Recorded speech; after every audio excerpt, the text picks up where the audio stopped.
Welcome to the deep dive, where we take your sources and really pull out the key insights. Today, we're diving deep into something pretty fundamental, often called the heart of Buddhism, Paticcasamuppada, dependent origination. Our main source here is Buddhadāsa Bhikkhu's work, Paticcasamuppada, Practical Dependent Origination, translated by Steve Schmidt. And our mission really is to unpack this, maybe cut through some confusion around it and show how it's actually super relevant for your life right now. Hopefully some aha moments. Absolutely. That's the key, isn't it? This isn't just dusty philosophy. Buddhadasa saw this as the great noble truth, like the detailed map showing how suffering pops up and how it stops. And it all happens through, well, natural interdependence. It's a practical path, something you can see in your own experience. Okay, so let's get into it. This central teaching, dependent origination. Buddhadasa says it explains suffering, how it starts, how it ends, but what's the really radical bit? What's at its core that maybe shakes things up? Well, the really mind-bending part is that it shows there aren't any permanent sentient beings or persons or selves. No we or they floating around looking for another life. No permanent self. Yep, everything is just nature. Processes arising, existing for a bit, and then passing away. Interdependent events, and it's happening fast. He calls it explosive, like a bolt of lightning. A bolt of lightning, wow. Yeah, constantly flashing in your daily life. It is the actual mental behavior which causes suffering. So it's not some abstract idea out there. Buddhadasa is really hammering home that this is personal, immediate, happening now. Exactly. It's happening in you, as you, not Yeah. to some separate entity. Okay, now this is where it gets really interesting, I think. Buddhadasa argues pretty strongly that this teaching has been, well, widely misunderstood for centuries. He points to this common interpretation, the one he calls problematic, that stresses dependent origination across 3 lifetimes, past, present, future. Can you sort of outline that view for us? Sure. Yeah, that's the standard explanation you often hear. It's largely traced back to Buddhagosa's Visuddhimagga, written, 1,500 years ago, though Buddhadasa suggests the idea might have been around even longer, maybe 2,200 years. Okay, so what does that view say? It basically proposes a kind of linear cause and effect across lives. So your ignorance and actions, your karma, in a past life, they create the conditions for your present life, your consciousness, your body, and so on. Right.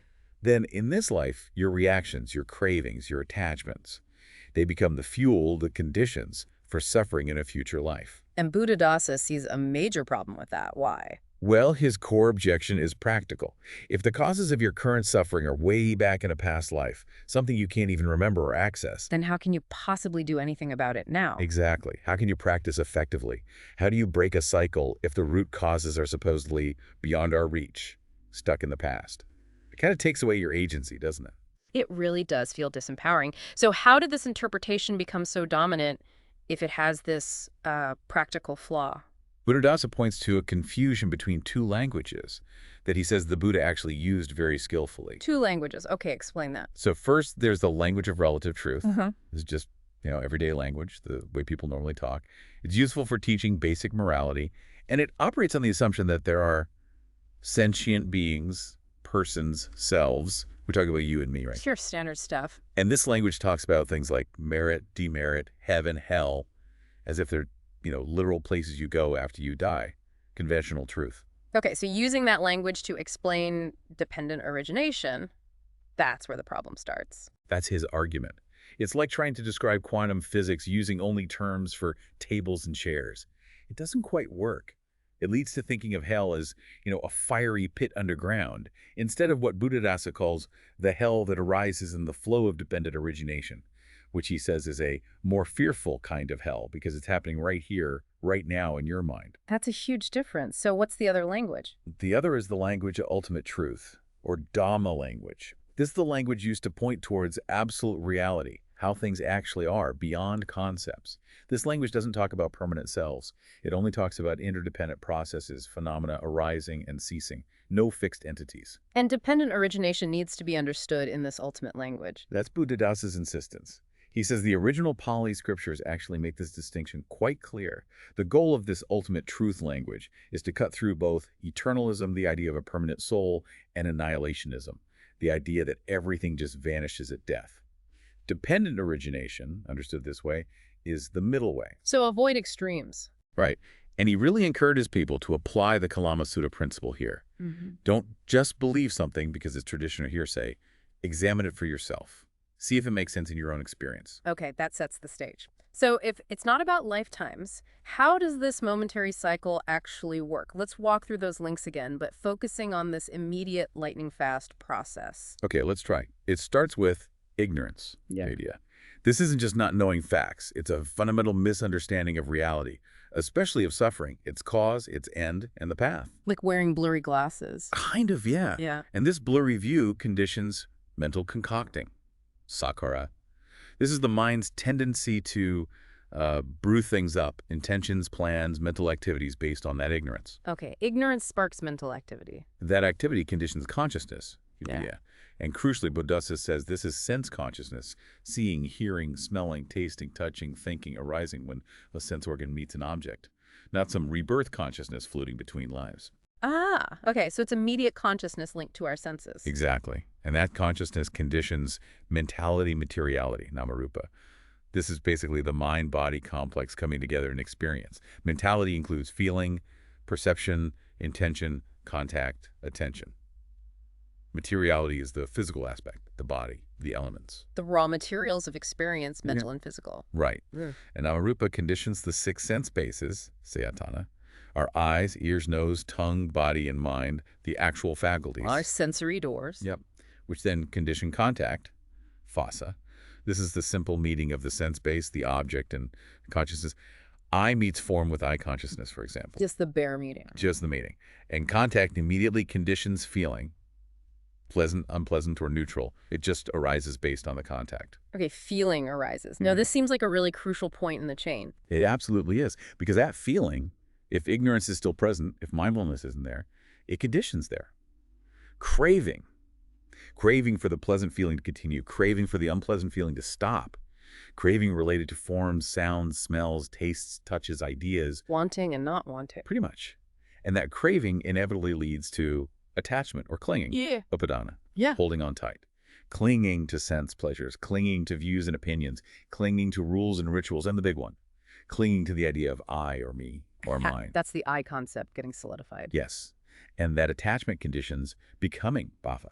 This is the momentum, the potential for a new state of being driven by that clinging. Sensuous becoming, fine material, immaterial. It's the setup for the next moment of experience. And this leads to birth. Now, hold on. This is the key redefinition, right? This isn't physical birth. Absolutely not. In this context, Buddhadasa is emphatic. In this Dhamma language, this ultimate truth language, birth, means the momentary arising of the I concept, the feeling of being an I, an ego. So every time I think, I want this, or I hate that, or this is mine, that's a birth. That's a birth. He says this birth can happen many, many times in one day. When greed, anger, delusion pop up, boom, the self is born in one life already. Wow. So the cycle completes. How? Well, that momentary birth of the I concept immediately conditions the whole package. Old age, death, sorrow, lamentation, pain, grief, and tribulation, jara-marana, etc. So all that suffering isn't just waiting at the end of a physical life. No, it's the immediate result of that ego birth, right here and now. The anxiety, the frustration, the disappointment, the fear that is the suffering, arising the instant the I clings. This whole chain, start to finish, can happen, as he says, in the flick of an eyelash. Okay, that reframing makes it incredibly practical. So let's make it even more concrete. Can you give us some of those everyday examples Buddhadasa uses to show this lightning-fast cycle? Sure. His examples are great because they're so relatable. Think about a child whose favorite doll breaks. The child sees the broken doll, eye contact. Ignorance is there, they don't grasp impermanence. This leads to unpleasant feeling. Then comes craving, I want my doll fixed. The detachment, this is my doll, it shouldn't be broken. And right then the I is born, I am so sad, my doll. And boom, the result. Crying, distress, suffering, the whole cycle instantly. Got it. Simple, but it shows the chain clearly. What else? Or a student seeing their name not on the pass list for an exam. Oh, that's a painful one. Right. Eye contact with the list. Ignorance is present, perhaps, about the nature of success and failure. Consciousness arises. Contact.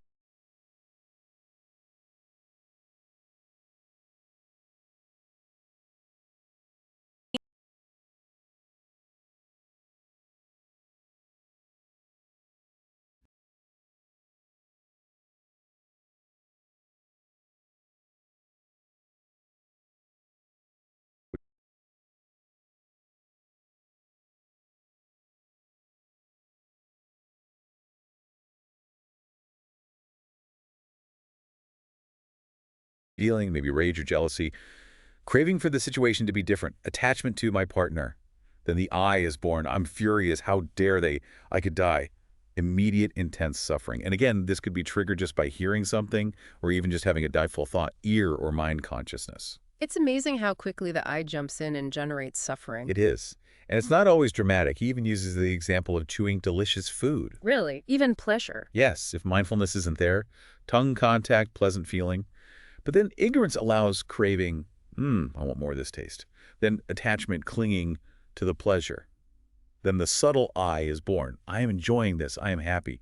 And Buddhadasa points out, even this subtle birth carries suffering, because now there's the fear of it ending, the desire to sustain it, the disappointment when it's gone. So even seemingly positive experiences can have this subtle suffering if the I gets attached. Exactly. He makes the powerful point. Whenever a person thinks he will steal something, that person has become a thief in that moment. The birth of the I in relation to that intention is the arising of that state. These examples really drive home his point that suffering in dependent origination must always depend on attachment. Precisely. Physical pain, like cutting your finger, is just, well, it's just unpleasant physical feeling, dukkha vedana. But when you add attachment, my finger, why did this happen to me? This is terrible. Then it becomes the dependently originated suffering, dukkha, the noble truth of suffering. That's a crucial distinction. And it leads to that really challenging idea you mentioned earlier, even good things like merit is suffering, goodness is suffering if there is attachment. Because the I gets attached to being good or meritorious. Yes, my merit, I am so generous. That very attachment, that subtle ego birth, becomes a foundation for potential future suffering. Maybe pride, maybe disappointment, if the results aren't what I expected. It's still clinging. Wow. Okay, so that's the arising of suffering. But Buddhadasa also talks about the path out of suffering using this same framework, doesn't he? He calls it the radiant wheel. He does. It's like running the film in reverse, but it's more than just stopping the causes. It's about cultivating the conditions for liberation. So how does that cessation cycle work? What kicks it off? Well, interestingly, the whole process leading to the end of suffering, the end of the taints, or esva. Can you quickly remind us what the taints or esava are? Sure. Think of them as deep-seated mental pollutants or outflows. The core ones are usually listed as the taint of sensual desire, the taint of becoming, craving existence, the taint of views, and the taint of ignorance. They're the underlying currents that keep the wheel of suffering turning. Got it. The deep roots. Exactly. So the end of these taints, rooting them out, arises from knowledge specifically, insight into the impermanent, unsatisfactory, and selfless nature of the five aggregates, our body, feelings, perceptions, mental formations, consciousness. So seeing things clearly is the start of the end. Right. And that knowledge sets off a positive chain. End of taints leads to deliverance, which allows for fading away, dispassion, leading to disgust, turning away from the cycle, which deepens into absolute knowledge, fostering concentration, which brings happiness, then tranquility, then rapture, then joy. And fascinatingly, this culminates in faith, sada. Faith. That seems surprising at the end of such a sort of analytical process. It is surprising. And even more so is his next point. Faith will arise with suffering as a condition. Wait, suffering conditions faith. How does that work? That seems counterintuitive. It does, but his logic is quite profound. He argues that if suffering did not oppress us, we would not run to the Buddha for refuge. It's the very fact that we experience dukkha, dissatisfaction, pain, that motivates us to seek a way out. Without that uncomfortable pressure, why would we bother? So suffering acts as a catalyst, a wake-up call. Exactly. He uses this amazing image. Suffering becomes a good thing, just like a jewel in the forehead of the toad. It's not inherently pleasant, obviously, but its presence is what makes us value and seek the path to liberation. It drives the whole quest for faith and understanding. That reframes suffering entirely, not just an enemy, but potentially a teacher. A necessary teacher in this view. Now, Buddhadasa doesn't just present his interpretation, he engages with the history, particularly with Buddhagosa, right? Yes, he does. He acknowledges Buddhagosa's massive contribution to Buddhist thought, of course. But he argues quite directly that Buddhagosa's explanation of dependent origination, possibly influenced by his Brahmin background, which had strong ideas about self or Atman, unfortunately reintroduced a subtle sense of self back into the teaching, leading to that three-lifetime interpretation. That's quite a critique. It is. But interestingly, Buddhadasa also notes that Buddhagosa himself expressed unusual, almost uncharacteristic humility and doubt specifically when explaining dependent origination in the Visuddhimagga, unlike his confidence elsewhere. Really? What does Buddhadasa make of that?